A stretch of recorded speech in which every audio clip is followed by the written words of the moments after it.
Hello, welcome back to my readings of Travels with My Lamps.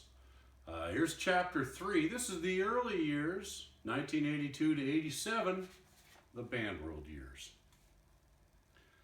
Bob Spencer was the leader of a top 40 band called Tabloid that played shows across the country. We had met several years earlier as he was distantly related to my friend Cam.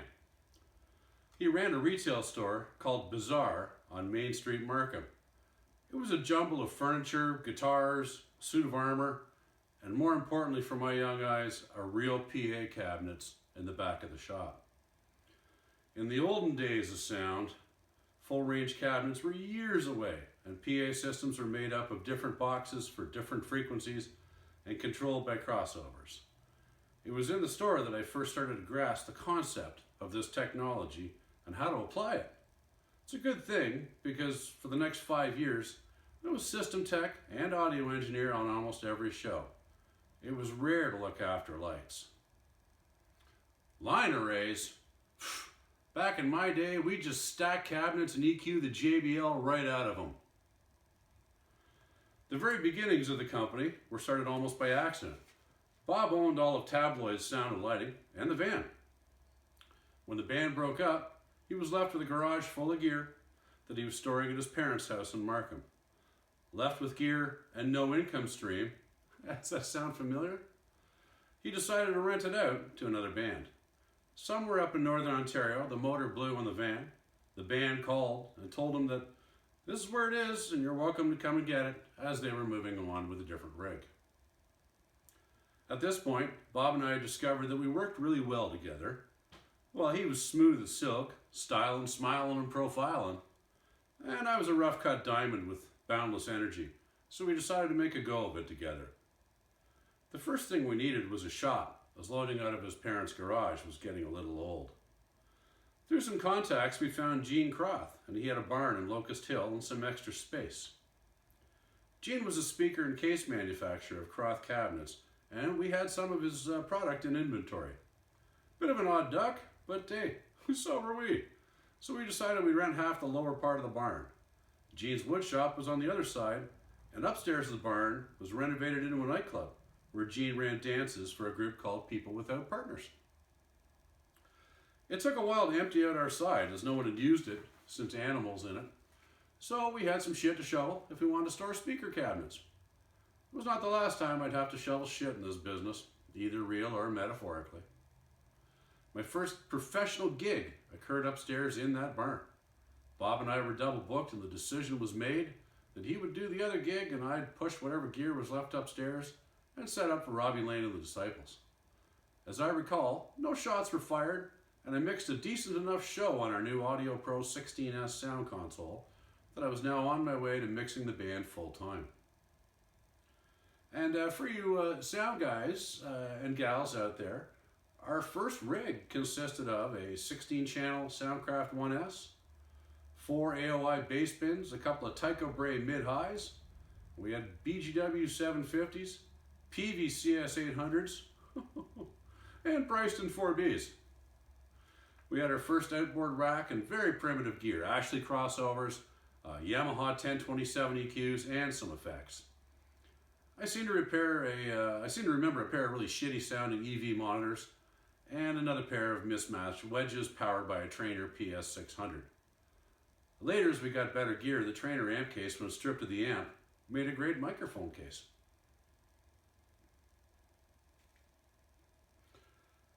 Our first real client was the reformed Robbie Lane and the Disciples. They were the Hawks after the band left Ronnie Hawkins to plug in with Bob Dylan. After Robbie became a star in his own right, he went on his own, and Ronnie used Crowbar as the Hawks. What an introduction to the business. Little did I know it, but I was about to become part of something bigger than I am. The Hawks started the Canadian touring scene through sheer force of will, and I was about to become the next generation.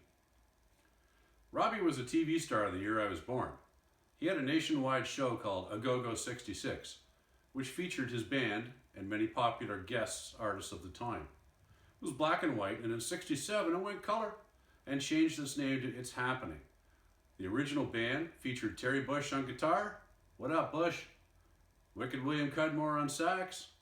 Burnt Hermiston blowing the harp, Dr. Gene Track, God rest your soul, on bass, Kirk Shearer, God rest your soul, on bass, and Doug Riley on keys, God rest his soul.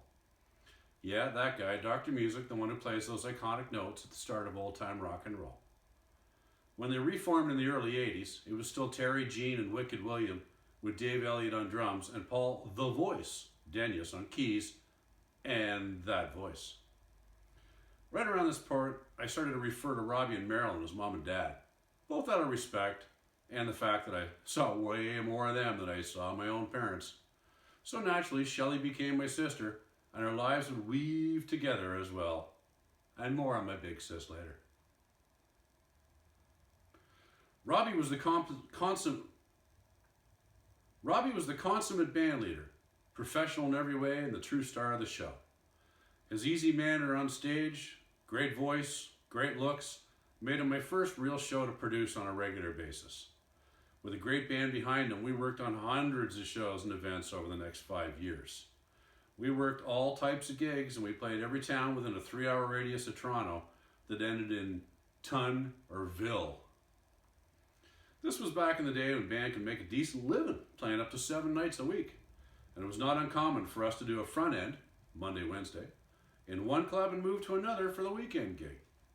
We also played many arena shows with other bands of the same era. We did shows with Del Shannon, Stitch in Time, Crowbar, Little Caesar, and many other seminal bands.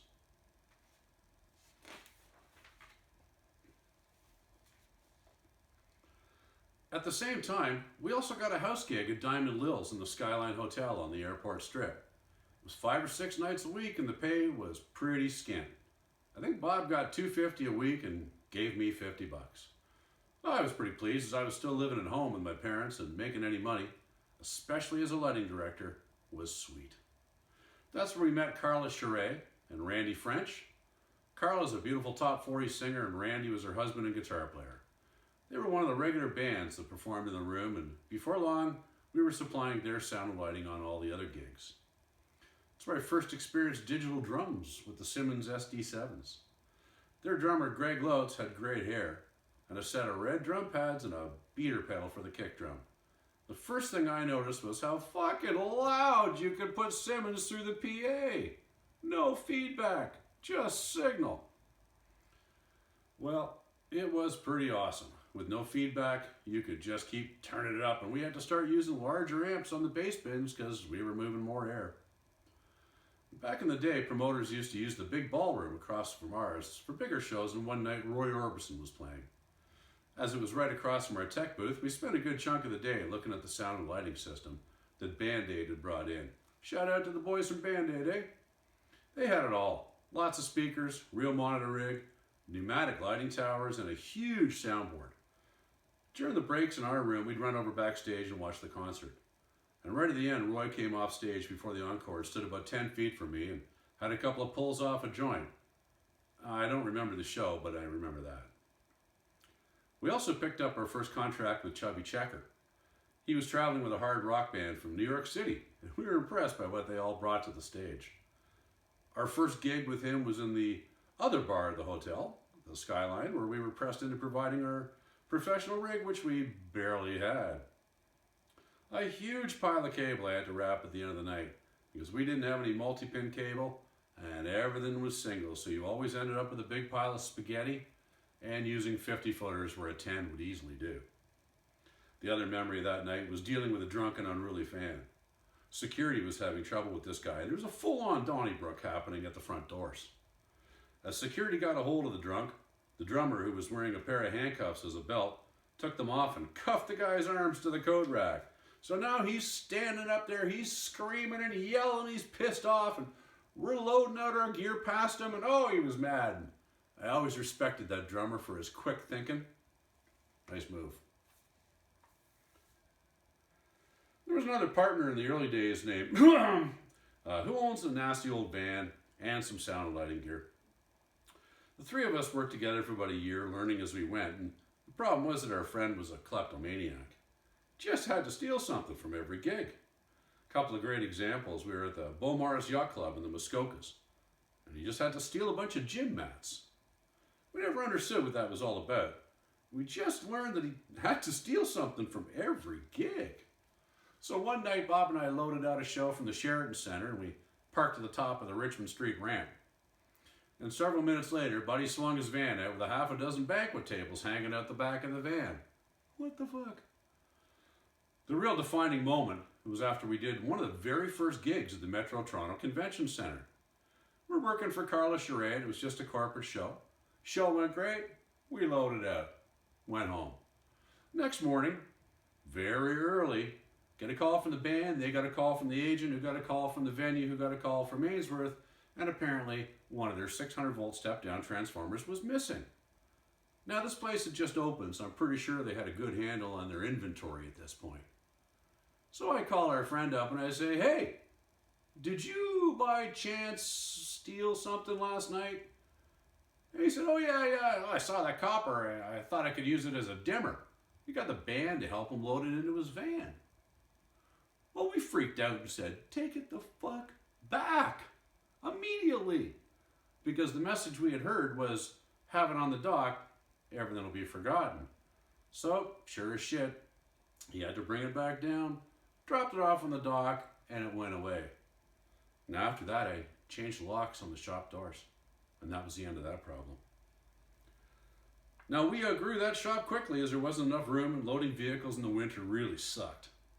Now Bob found a space right behind his parents' house.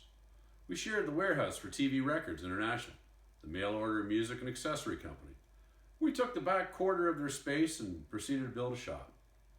We had no walls between us and the record company and motion detectors, so there was a few nights we'd push a case a little too far over the line and the cops would show up.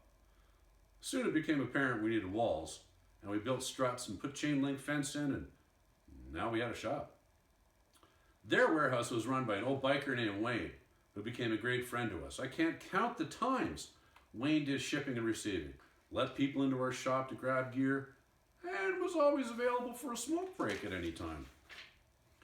Now, our lighting system at the time consisted of a pair of Stan Ash 6x1800 watt dimmer packs and a 12-channel 2-scene preset console in a briefcase. To say it was a hurtin' rig would be an understatement. And this was where I started to learn how to repair gear, as I could have all 12 dimmers working in the shop, and by the time we transported and powered it up, we were down 2 dimmers. Every time. When I couldn't fix it, we had to take it out to Stan Ash and have Tony Liederbeck fix it for us. We also had to modify the console to add some bump buttons to the crossfaders. It was crap, but it was what I had, and I did a lot of shows with that rig. Now, as Bob is a sound man first, I realized if I wanted better equipment, I was gonna have to go buy it myself. So I researched the market at the time, and LDS Systems, a Canadian company based in Pickering, was making very robust, well-engineered, medium-sized systems that were expandable. My dad co-signed a loan, and I got $5,000 in cash from the Royal Bank. And my drummer friend Bob Allison and I drove to Kitchener to get it. Now, Score Systems in Kitchener were a dealer, and I ordered my first gear from Rusty and Keith. Hey, shout out to both you guys. AKA Gary Boyd, and I think you're still probably in Europe running PRG, right? Holler at your boy. I got my first rig, 12-channel light board and 2 12x1200 watt dimmers. You could have knocked me over with a feather as we brought that new gear back to the shop and set it up for the first time. So now that I had a loan to service, it was time to get the rig working. Now Bob and I had started a relationship with Endless Summer, a Beach Boys clone band. They were a family-run outfit, Phil on bass, Little Don on guitar, and Big Don the father as the manager. It was my first introduction into the reality distortion field that managers can weave. Even back then, I found clone bands to be soul-destroying, and dealing with a family band on a daily basis became tiring. My preference was to hire a freelance LD to tour with the band. This became a revolving door policy as I would build and label a rig, send it out with an LD, they'd break it, and send it home, and I'd fix it and hire another LD. Now at this point, I could clearly see the difference in the way crew handled gear. If you owned a bit of equipment, you were gentle with it. If you didn't have any skin in the game, things just got tossed and broken a lot. It was a very successful contract over many years. The band worked hard and the gear was almost always out. And the next items I bought were some Par 64 cans and a 40-foot black backdrop. Now I got those from Rob Sandelowich. Hi Rob! Out of the back of one of his trucks parked behind the Dairy Queen on Eglinton. He had not joined Westbury yet, and the gear was from Rush and I think some from Triumph who had just split up. Now the backdrop got stolen at the Diamond Club, and those Pars are still the test rack at the Christie Lights Toronto shop. It's time for a new shop again as we kept growing. This time we were not going to share, we wanted our own secure space. Bob found an industrial unit on Reed Street in Markham, just off the 404 and Highway 7. It was pretty sweet to have our own space, and I set out to design the shop space to suit our growing needs. There was one office up front, so Bob took that, and I made my own office in the back, out of a little nook in the shop. Cam and the gang came along to help me with the construction. Some little nook, as soon I had a 10 by 20 office with windows and an outside door. As usual, we didn't have a lot of cash, and all money was consistently reinvested in new equipment. So Cam and I found some wood, bought a few pieces, stole some wood. We couldn't afford to make it, we turned it all into a working shop. We had been there for about a year when we got a contract to go to Quebec City and provide production for Dionne Warwick. As we arrived at the shop with our rental 5-ton, the doors were locked by the landlord. It was a miscommunication between Bob and the landlord because we always paid our bills, maybe just not on time. So now we got a problem. We can't get into our shop, it's a Sunday. So I decide I'm going to break in and I smash out one of the wood panels on the loading door, crawl through, unlock the door. We made a lot of noise, but it was a quiet industrial area on a Sunday. So we got the door open, loaded the truck, and now I got to secure the shop. So I screw the wood panel back on from the inside, and I go into my office and I crawl out one of the windows, figuring I'll just get out and then close the window behind me because that'll lock. I'm halfway out the window, arse inside, like this, and the cop does one of these. We make eye contact. He's looking at me crawling out, I'm looking at him. Bit of a dodgy moment there. So that's when Bob talked to the cops and applied his charm to the situation. And somehow he managed to convince the cops that we were cool and not stealing stuff. Hey Sean Keeping, that repost for you, my brother. Around this time, Bob and I were stretched too thin and need another sound man to help. I started to interview prospective crew, and that's when we ran into Joe Natale. Joe was young, had some studio experience at the time, but no live sound chops yet. Bob asked me how the interview went, and I remember telling him that I liked Joe, but he was a little too junior to tech and mix a show. Several weeks later, we were in a real jam, and Bob told me to hire Joe for a gig. I said, no way. Bob said, do it. We sent Joe out on a 3-night bar gig. By Friday morning, the band called and said that they really loved Joe, but he couldn't mix. So we got fired. This process happened a couple times. Band loved Joe's energy, loved his personality, loved him, but he couldn't mix for shit yet. Now I told Joe the only way to ensure your gig as an operator was to bring the client into the company and put yourself in the driver's seat, and boy did Joe ever take me at my word. Months go by and he learns the audio ropes and he starts doing pretty good on shows. And then he approaches us and says he's got to deal with the Hawk. And Bob and I kind of rolled our eyes. We're like, oh no, Joe's going to go out, fuck up the gig, and we'll get fired by Ronnie Hawkins. Well, we were wrong, and Giuseppe, you had the last laugh. That was the gig that gave Joe his game, and he spent the next 10 years with the Hawk all around the world. Now, as Ronnie already had an LD at the time, I started going out as a monitor tech. And our first night in the hockey rink, I asked Ronnie what he wants in his monitors. So I probably went up and said, Mr. Hawkins, sir, my name's Eric, and I'm your monitor engineer tonight, and I just want to know what you'd like in your monitors, sir. And he said to me, son, I was playing music before there was speakers, and I don't much care. Now you just make sure that it doesn't feed back. You put a Courvoisier and towel on the drum riser for me.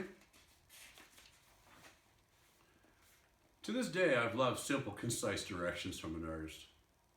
Now, the Hawks used to warm up the crowd with a few songs before Ronnie came out, and things were going real smooth. And I noticed Ronnie motioning to me from backstage. He's giving me one of these. And I run up, and he goes, "Here, smoke a bowl with Dad."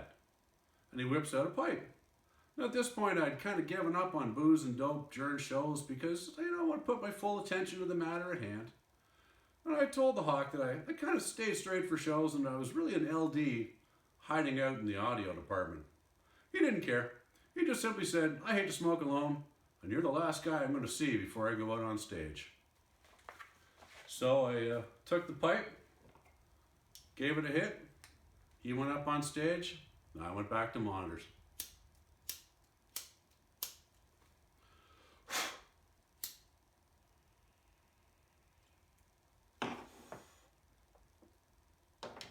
Cheers, Hawk. Within a few months, I dispensed with the LD, and it was now my job. We used to travel in a 5-ton across the country. Me on lights, Joe as engineer, and most often TD, and a third-round draft pick on monitors. Now, Joe, I love you dearly, and you know that. But back then, you were a shitty tour manager because, man, we didn't get food, we didn't get crew. It was a miracle we survived some of those nights. Remember blocking the throttle on the 5-ton and hauling ass down the highway? Mourn a little bit high. Well, we didn't really care because we were working for the Hawk and we were following in the footsteps of other crew who had done their time. And we really felt honored to be there. I worked with the Hawk for about 18 months before I had to cut and run. We were nearing the end of 5 days of shows in Northern Ontario when I happened upon his manager, Steve Thompson, enjoying a steak dinner by himself in the hotel restaurant. And I asked him where our rooms were, and he said he didn't get any rooms because he figured we'd just drive home after the gig. Now, for those of you who don't know, Sudbury's 4 to 5 hours in a loaded truck away from home. We've been on the road for 5 or 6 days back to back, hardly any food, hardly any sleep, hardly any loaders, and that was pretty much it. I bailed. I told him I was out after I got back. And I told Ronnie that night as we smoked our pre-show hash pipe that I had a pretty big disagreement with management and I was moving on. He was totally cool with it because part of a manager's job is to be a dick about money and insulate the star from the bad mojo. It was an awesome time, and my only regret is I never got a nickname from the Hawk. After almost 6 years, I was working too hard, I didn't own a piece of the company, and I was making more than half my income outside. It was time to go. Wow, Eric. The early years, BandWorld. Amazing, and what great memories. Thank you very much for reading from this incredible book. One of the really true classics, I think. I'm really happy to respond after you're listening to that. Yes, a lot of it is true. Yes, I was there. And yes, Eric was a big part of the early years of BandWorld. There's a lot of other people, though, that we called the black shirts that made BandWorld at that time kind of new, exciting. We all learned at the same time. We had very little experience, but we had a crap load of energy. And Eric was kind of the catalyst to that energy. I'm going to name a few of the people.